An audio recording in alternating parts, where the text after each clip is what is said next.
Sveiciens visiem! 11. augusts 2015. gads un šodien kārtējā brīnišķīgā vasaras diena, kad termometru stabiņš ies tikai un vienīgi uz augšu. Mēs atrodamies kā vienmēr augusta viducī Latvijas dzelzceļa centrālajā stacijā. Ne jau tāpēc, ka mēs grasamies kaut kur doties tālākā ceļojumā, bet šodien tieši centrālajā stacijas centrālajā vietā tiek atklāts jau tradicionālā Latvijas dzelzceļa kausa izcīņas pirmās vietas kauss, par kuru šogad cīnīsies 4 komandas – Rīgas Dinamo, Minskas Dinamo, Kazaņas Akbars un Jaroslavļas Lokomotīva.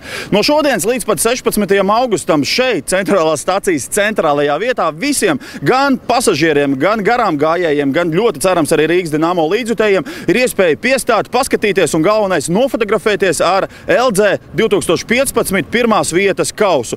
Ja jūs esat sociālo tīklu lietotāji, tad izmantojot hashtagu LG Kaus 2015, jums ir iespēja nobildēties ar kausu interesantās pozās un publicēt to sociālajā vidē. Protams, kam labāko bilžu autors mēs apbalvosim ar interesantām Rīgas Dinamo balviņām. Un vēl aicinājums visiem līdzjutējiem un Rīgas Dinamo atbalstītājiem. Iegādājoties biļetes uz šī gada dzelzceļa kausa izcīņas turnīru, jums ir unikāla iespēja, ko piedāvā Latvijas dzelzceļš. Proti fināla spēlē, neatkarīgi no tā, starp kurām divām komandām Nūjas arēnā Rīga tiks krustotas, jums būs iespēja kāpt uz ledu un izdarīt pirmo oficiālo fināla iemetienu. Manuprāt, ka kolosāla balva ikvienam no jums. Lai jums veicās, lai mums veicās cīņā par LG 2015. gada kausu un tiekamies arēnā Rīga.